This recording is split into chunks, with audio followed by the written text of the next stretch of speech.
জয় কৃষ্ণকালী মায়ের জয়, জয় সোনা মায়ের জয়, জয় মঙ্গলা মায়ের জয়। কেমন আছো বন্ধুরা? আশা করি সকলেই ভালো আছো, আর আমি খুবই ভালো আছি। তো দেখো, আমি মাকে কিন্তু একটু অন্যরকম করে সাজিয়েছি, আর মায়ের শীতেতে সিঁদুর দিয়েছি, আর এখন রূপটা পুরো অন্যরকম লাগছে। মানে মাকে দেখতে যে এত সুন্দর লাগছে, তোমাদের কি বলবো। কাছের থেকে যদি তোমরা দেখতে পেতে তাহলে তোমাদের আরও অনেক বেশি ভালো লাগতো। তো আমি মায়ের কাছে প্রার্থনা করি, আমার সকল ইউটিউব দিদিরা দাদারা যারা আমার ভিডিওটা দেখছে তাদের সব মনের বাসনা পূর্ণ করো মা, সবাইকে ভালো রেখো, সুস্থ রেখো। তো আমি আমার ভিডিওটা এখন থেকে শুরু করছি, তোমরা সম্পূর্ণ দেখো, তোমাদেরও ভালো লাগবে। তো চলো। তো আমি অনেক সকালে উঠেছিলাম, প্রায় 5:30টার মতন। তো আমি উঠে ঘুম থেকে স্নান করে মায়ের পুজো দেওয়া কমপ্লিট হয়ে গেছে। তো আজকে তোমাদের সাথে কিছু কথা শেয়ার করতে চাই। এই কথাগুলো যদি না বলি হয়তো আমার যে প্রবলেম হয়েছে সেই প্রবলেমটা হয়তো তোমাদের সাথে সলভ হবে না, আমার এই প্রবলেমটা। তো আমি আজকে তোমাদের সাথে শেয়ার করবো, তোমরা সম্পূর্ণ ভিডিওটা দেখো, তোমাদেরও ভালো লাগবে। তো চলো। আমি যখন ভিডিও শুরু করি প্রত্যেকটা মানুষের কাছে এরকম হাত জোর করে বলেছিলাম, আমার জন্য না হোক, আমার ওই ছোট্ট ছোট্ট দুটো ভাগ্নের জন্য, যার বাবা মারা গেছিল 3 মাস বয়সে, তখন ওই ভাগ্নেরা আমাদের বাড়িতে চলে আসে। তখন না প্রত্যেকটা মানুষের কাছে না হাত জোর করে বলতাম যে একটুখানি সাবস্ক্রাইব করে দাও, যাতে আমার 1000 সাবস্ক্রাইব হয়ে যায়, তাহলে আমি মনিটাইজটা চালু করতে পারবো। তো কেউ কখনো করেনি, আমার জন্য তো বাদই দিলাম। যেই ভাগ্নে যার বাবাকে 3 মাস বয়সে তার বাবা মারা গেছে, তখন ওই ছোট্ট ভাগ্নেকে নিয়ে আমি ভিডিও করতাম। তো যেহেতু তার বাবা মারা গেছে, আমার বাবাও অনেক কষ্ট করে, আর্থিক অবস্থা খুবই খারাপ ছিল, খুবই কষ্টের মধ্য দিয়ে দিন যাচ্ছিল। সেই পরিস্থিতিতে কেউ আমার পাশে ছিল না।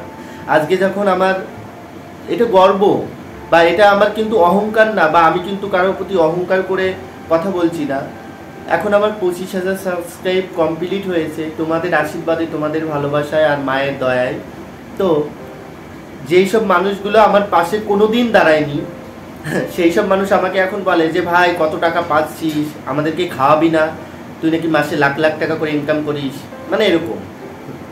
তো তাদের উদ্দেশ্যে একটাই কথা বলবো, শুধুমাত্র একটু ভিডিও তো দেখা দূরের কথা, আমাকে এরকম বলা হয়েছে তোর চ্যানেলে রিপোর্ট করব, তোর চ্যানেল বন্ধ করে দেব, মানে এরকম। তখন না খুব কান্না করতাম, তখন অতটা বুঝতাম না। আর যেই মানুষগুলোকে বিশ্বাস করে, যে মানুষগুলোর কাছে যেতাম যে ভাই দেখ না আমার ফোনটায় কি হয়েছে, আমি বুঝতে পারছি না, এটা কি করব, কিভাবে মনিটাইজ করব, কিভাবে ভাই থাম্বনেল বানাতে হয়, কিভাবে ভাই এডিটিং করতে হয়, যেসব মানুষদের কাছে গেছি না, সেই সব মানুষরাই আমার বেশি ক্ষতি করেছে।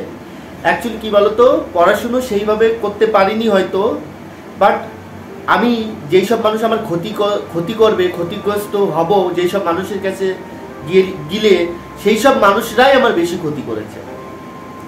আমি স্বপ্নে কখনো ভাবতে পারিনি যে জীবনে এমন একটা দিন আসবে যেদিন আমার 25,000 সাবস্ক্রাইব কমপ্লিট হবে, এত বড় একটা পরিবার আমি পাবো, এত ভালো দিদি, এত ভালো দাদাদের, কাকিমা জেঠিমা দাদারা, এত ভালো একটা পরিবার পাবো যেখানে সবাই আমাকে এতটা ভালোবাসা দেবে।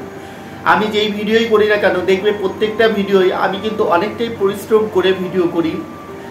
আমি একা হাতে ফোন ধরি, একা হাতে ভিডিও করি, এক হাতে দিয়ে রান্না করি। আমার একটা ক্যামেরা ধরে দেওয়ার তো দূরের কথা, আমার মানে কি বলবো, আর ফোনটাও আবার পড়ে গেছিল, ভেঙে গেছিল। এই কারণেই সেই ফোনটা ভিডিও করতে যে লুচি বানাচ্ছিলাম, হাতে তেল ছিল, বুঝতে পারিনি, পড়ে যায়, ভেঙে যায়।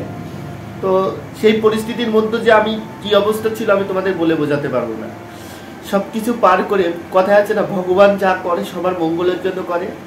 তো আমি মাকে সবসময় ডাকি, 24 ঘন্টা আমি কিন্তু মায়ের নাম স্মরণ করি। মা তুমি আমার পাশে থেকো।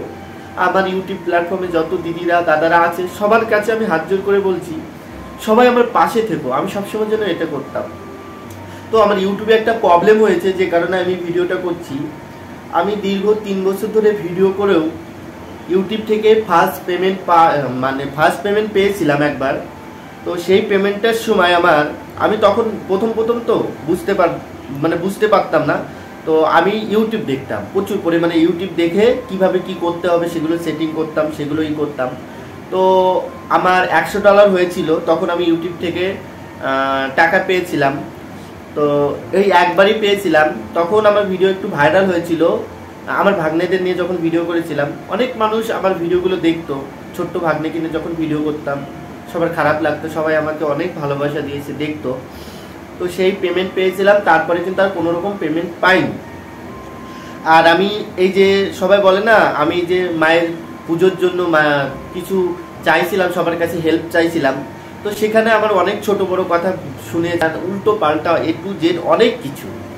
তো সেখানে আমি মন স্থির করলাম, আমাকে অনেক দিদিরা কমেন্ট করেছে, অনেক দাদারা কমেন্ট করেছে মায়ের জোগার মা দেখো ঠিক করে নেবে। তো সত্যি মায়ের জোগার মা সত্যি করে নিল। তো আমার ভিডিওগুলো যাই হোক এই মাসে ভালো পরিমাণের মানুষ দেখেছে, অনেক ভালোবাসা দিয়েছে, যে কারণে আমার $100 কমপ্লিট হয়ে গেছে। কিন্তু $100 কমপ্লিট হওয়ার সত্ত্বেও না আমি কোনো রকম পেমেন্ট পাচ্ছি না, বা পাবো কি না আমি জানি না, কারণ আমি ইউটিউবের ব্যাপারে অনেক কিছু বুঝি না। $100 হওয়ার সত্ত্বেও আমার কোনো রকম পেমেন্ট ঢোকেনি।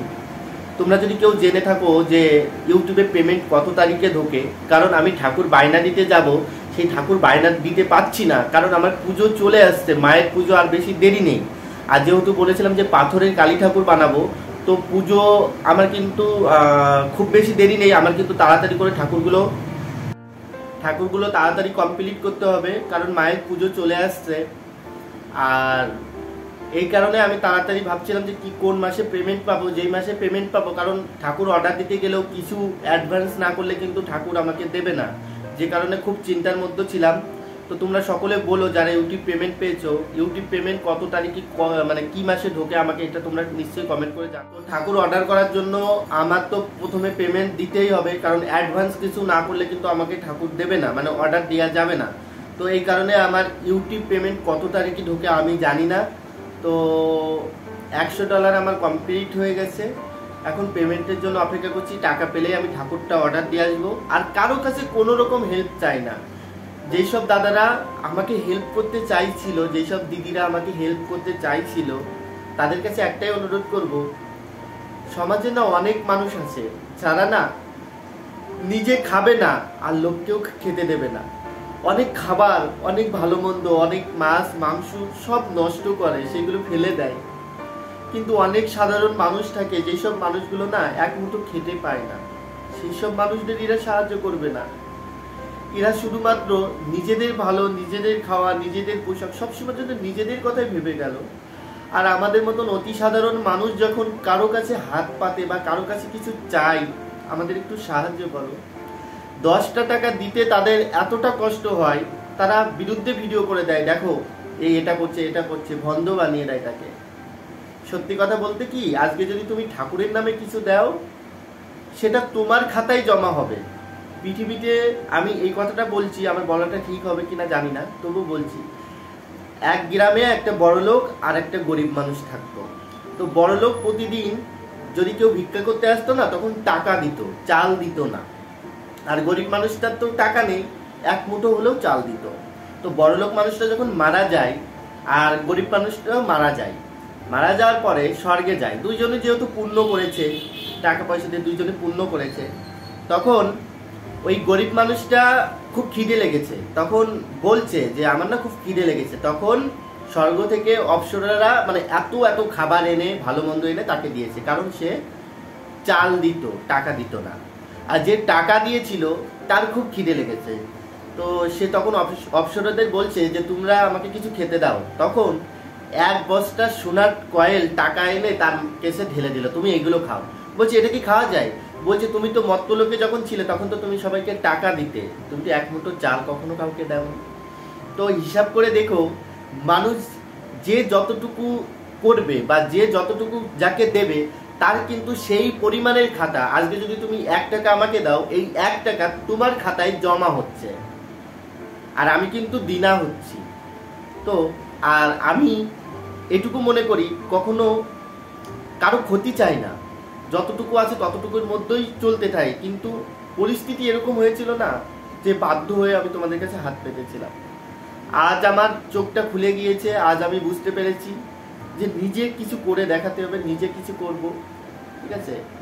আমি কখনো তোমাদেরকে এটা সবসময় বোঝাতে চাই, আমি কিন্তু অতি সাধারণ, কিছু বুঝি না, কিন্তু সবসময় এটা চাই তোমাদের পায়ের কাছে একটু জায়গা দিও।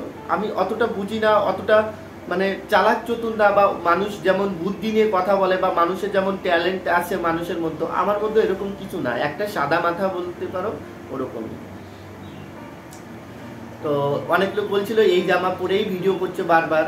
তো এই জামাটা আমি মানে বেশিরভাগই পরি, আমার খুব একটা পছন্দের জামা, এটা আমার জামাইবাবু দিয়েছিল। তো এটা আমার খুব পছন্দের একটা জামা। আর আছে যে জামাগুলো আছে প্রচণ্ড গরম লাগে ওই জামাগুলো পরলে, এটা একটু হালকা, কিন্তু এটা আমি প্রতিদিনই ধুই, ঠিক আছে। রোদ্দুরের তাপ তো অনেক, প্রতিদিনই ধুই, এই জামাটাই পরি, আমার খুব পছন্দের জামা। তো তোমরা সকলে কমেন্ট করে জানিও যে ইউটিউবে পেমেন্ট কত তারিখে ঢুকবে, আমাকে তোমরা জানিও।